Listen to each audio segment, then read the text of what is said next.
नमस्कार मित्रों, सर्वप्रथम आप सबका बहुत धन्यवाद कि आप इतनी भारी संख्या में आज यहाँ उपस्थित हैं। उसको बहुत गंभीरता के पूर्वक द्वितीय चरण के चुनाव के पहले समाज और मतदाताओं के बीच में जाना अत्यंत आवश्यक है। मित्रों, जो आज हमारा प्रेस वार्ता का विषय है वो है कांग्रेस राजद इंडी अलायंस का असली चेहरा, तुष्टीकरण की घिनौनी राजनीति के एजेंडे वाला चेहरा।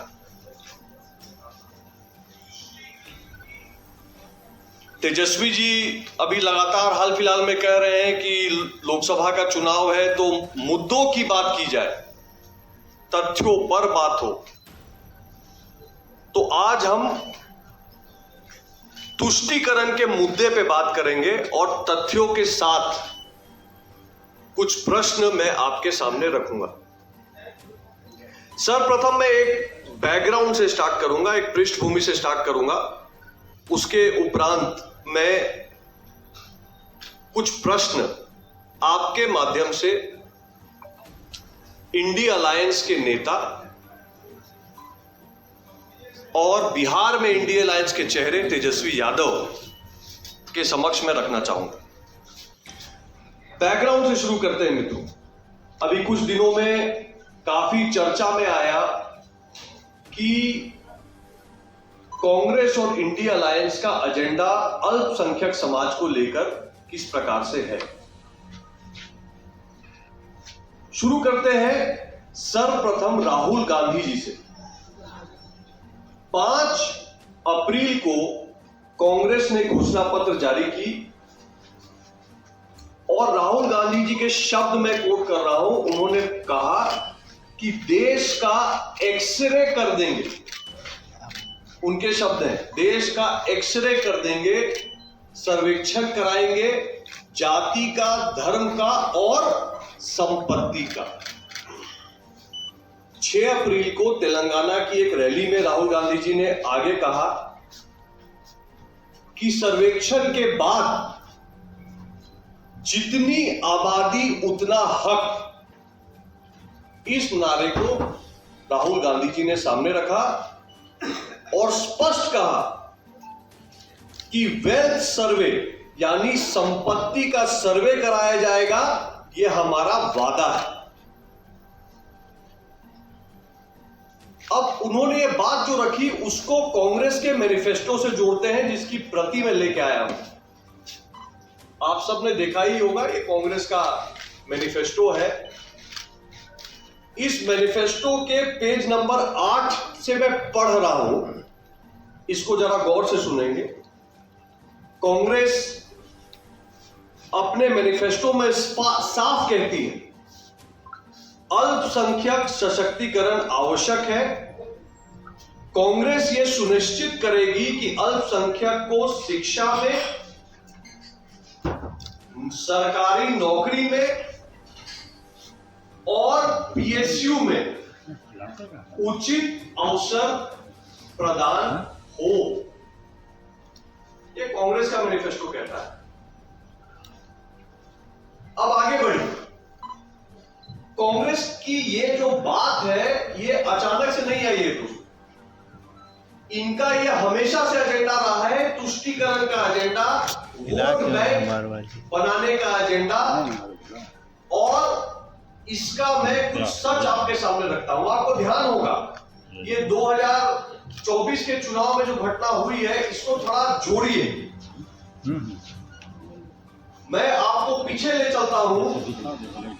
पीएम मनमोहन सिंह ने दिसंबर 2006 में जब 11वीं 5 ईयर प्लान योजना बैठक चल रही थी, 11th 5 ईयर प्लान की योजना बैठक में पूर्व प्रधानमंत्री मनमोहन सिंह जी ने कहा था कि देश की संपत्ति पर, संसाधन पर सर्वप्रथम अधिकार मुसलमान समाज का, अल्पसंख्यक समाज का है।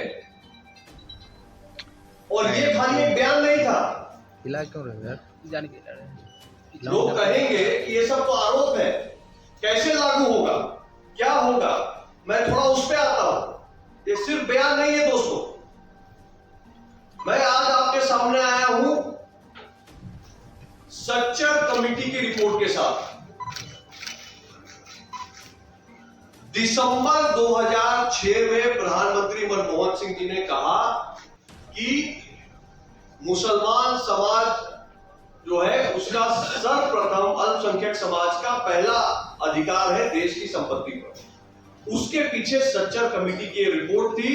सच्चर कमेटी की report high level committee Manmohan Singh ji की कांग्रेस की सरकार ने बनाई थी, जिसका रिपोर्ट पार्लियामेंट में 30 नवंबर 2006 में प्रस्तुत हुआ था, जिसमें सच्चर कमेटी में लिखा गया है कि दलितों से बुरी हालत अल्पसंख्यक समाज की है इस देश में। अब आ जाइए रंगनाथ कमीशन के रिपोर्ट पे। ये सारी चीजें 2006 की हैं। कांग्रेस का असली चेहरा मैं आपको दिखा रहा हूं। रंगनाथ कमीशन के रिपोर्ट में आया कि सरकारी नौकरियों में 15% का आरक्षण अल्पसंख्यक समाज के लिए विशेष किया जाए। तो मैं पूछना चाह रहा हूं कि क्या कांग्रेस और इंडिया अलायंस ये कह रही है अपने मैनिफेस्टो के द्वारा कि एक ओबीसी समाज के आरक्षण में काट करके अल्पसंख्यक समाज के लिए अलग से आरक्षण का कोटा बनाएगी? क्योंकि सच्चर कमेटी की रिपोर्ट में और रंगनाथ कमीशन की रिपोर्ट में यही लिखा हुआ है कि ओबीसी के आरक्षण के भाग से काटकर अल्पसंख्यक का अलग आरक्षण बनाया जाएगा। एससी समाज, उनको भी मैं चेताना चाहता हूं, जो अपने शेड्यूल कास्ट का समाज है उनको चेताना चाहता हूं। कांग्रेस ने मुसलमानों की भागीदारी, अल्पसंख्यक के नाम पर भागीदारी एससी रिजर्वेशन कोटा में भी देने की बात रंगनाथ कमीशन की रिपोर्ट में साफ साफ लिखी है। सच्चर कमेटी की रिपोर्ट का बाईलाइन, उसका मेन रिकमेंडेशन यह है कि दलितों से बुरी हालात अल्पसंख्यक समाज की है। तो क्या वहां भी आरक्षण जो एससी के लिए हमारे संविधान में अंबेडकर जी ने दिया है, उसमें भी कांग्रेस छेड़छाड़ करेगी अल्पसंख्यक के लिए? और ये धर्म और संपत्ति का जो सर्वे कराने की बात राहुल गांधी जी कह रहे हैं कि संपत्ति का सर्वे कराएंगे, तो क्या संपत्ति का सर्वे करा के इसको भी जनसंख्या के आधार पर पुनर्बांटने की बात होगी? लोग कई बार भूल जाते हैं, लोगों को लगता है कि सब खाली बात है, हो नहीं सकता है। मित्रों, मैं आपके माध्यम से देश को, बिहार की जनता को याद दिलाना चाहता हूं, कंपल्सरी डिपॉजिट स्कीम एक्ट इस देश में 2 बार 1963 में और 1974 में 2 बार कांग्रेस ऐसा एक्ट लेके आई है जिसमें जबरदस्ती सरकारी कर्मचारियों और मेहनत से कमाए हुए पैसे को सरकारी खजाने में डिपॉजिट कराने का एक्ट आया है इस देश में। 18% संपत्ति का और धन का सरकार ने जमा करवाया था 63 में भी और 74 में भी। तो क्या उसी तर्ज पे, उसी तरह की कोई योजना ये पुनः बना रहे हैं? मित्रों, और ये मुद्दा और भी अब गंभीर होता जा रहा है, क्योंकि अगला चरण, लोकसभा चुनाव का दूसरा चरण सीमांचल क्षेत्र का है।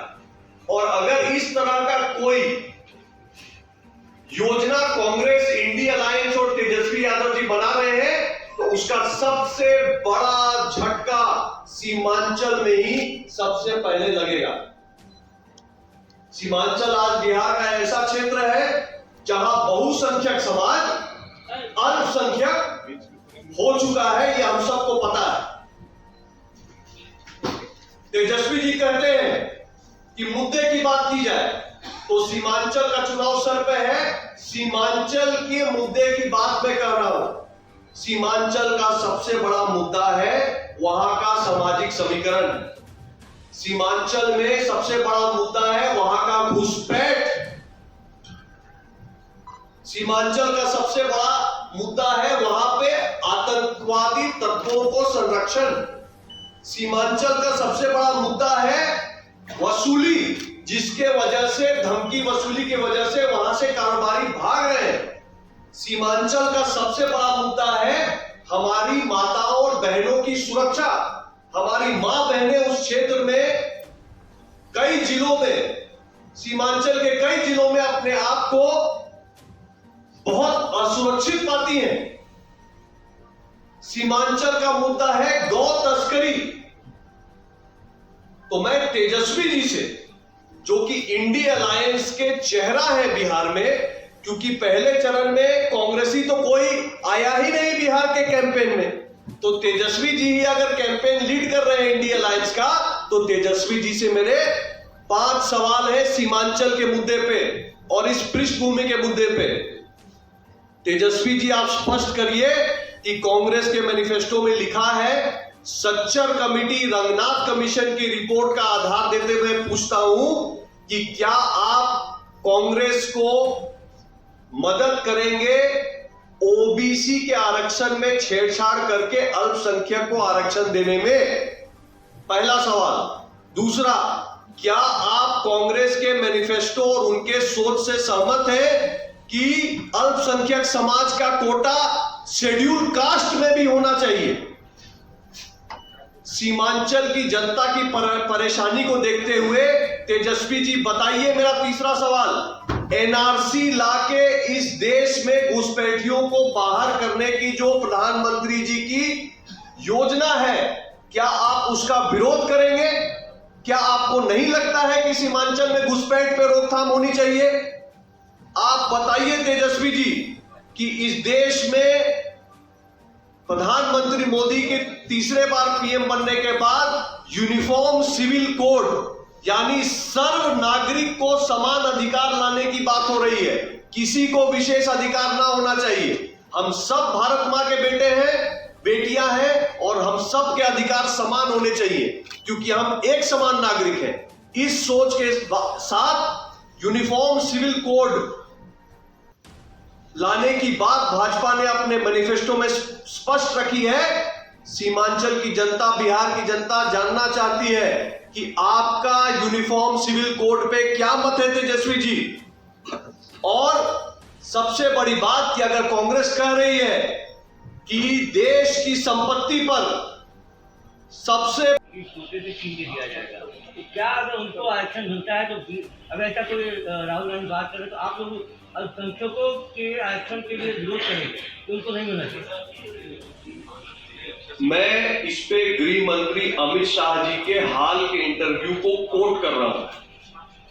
गृह मंत्री अमित शाह जी ने स्पष्ट कहा है और मैं उस बात को दोहराता हूं, ये भारतीय जनता पार्टी का डिक्लेयर्ड स्टैंड है कि जब तक भारतीय जनता पार्टी सत्ता में, क्या जब तक भारतीय जनता पार्टी का अस्तित्व है, तब तक अंबेडकर जी ने जो आरक्षण की व्यवस्था इस देश को दी है, हमारे पिछड़े भाइयों को सशक्त करने के लिए दी है, उसमें कोई छेड़छाड़ ना होगी, ना हम किसी को करने देंगे। आपने किया ईडब्ल्यूएस आपने लाया है, उसके हिटर बाबा साहब भीमराव अम्बेडकर के हिटर संविधान ईडब्ल्यूएस आप लोगों ने लागू किया है, तो क्या देखिए, हरेक असहाय को, हरेक वंचित को, हरेक पीड़ित को उसको उसका अधिकार मिले, भारतीय जनता पार्टी का एजेंडा रहा है। दीनदयाल उपाध्याय जी ने ये बात कही थी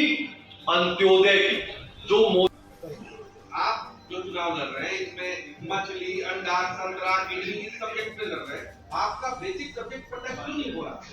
मैं तेजस्वी जी से पूरी तरह सहमत हूं कि मुद्दे की बात होनी चाहिए। मैं मुद्दे की बात कर रहा हूं। तेजस्वी जी मछली हेलीकॉप्टर में खाना और संतरा खाना बंद करें और सीमांचल की जनता को जाके बताएं कि एनआरसी लागू होगा तो तेजस्वी जी कहां खड़े होंगे, यूसीसी आएगा तो तेजस्वी जी का क्या स्टैंड रहेगा। आतंकवादी तत्वों को उखाड़ कर फेंका जाएगा सीमांचल से, तो उनका बचाव तेजस्वी जी तो नहीं करेंगे। तो ये मुद्दे हैं, इन मुद्दों पे तेजस्वी जी बात करें। बोलती है कि ये जो संविधान जो छेड़छाड़ की बात है, ये सारा श्रेय जाता है भाजपा को। देखिए, वो बिना तर्क के बात मत करिए ना। मैं अभी मुद्दे की बात कर रहा हूं, मैं कांग्रेस के मैनिफेस्टो की बात कर रहा हूं, मैं कांग्रेस के द्वारा सेटअप स्ट्रक्चर कमेटी की बात कर रहा हूं, मैं कांग्रेस के द्वारा लाई हुई रंगनाथ कमीशन की बात कर रहा हूं, मैं बात कर रहा हूं कि राहुल गांधी क्या भाषण दे रहे हैं। मैं सवाल पूछ रहा हूं, हम तो स्पष्ट हैं, राहुल गांधी जी तय करें, तेजस्वी जी जवाब दें कि क्या इस देश की संपत्ति का पर पहला अधिकार सिर्फ एक समाज का विशेष है? ये जवाब उनको देना है। चलिए, बहुत बहुत धन्यवाद।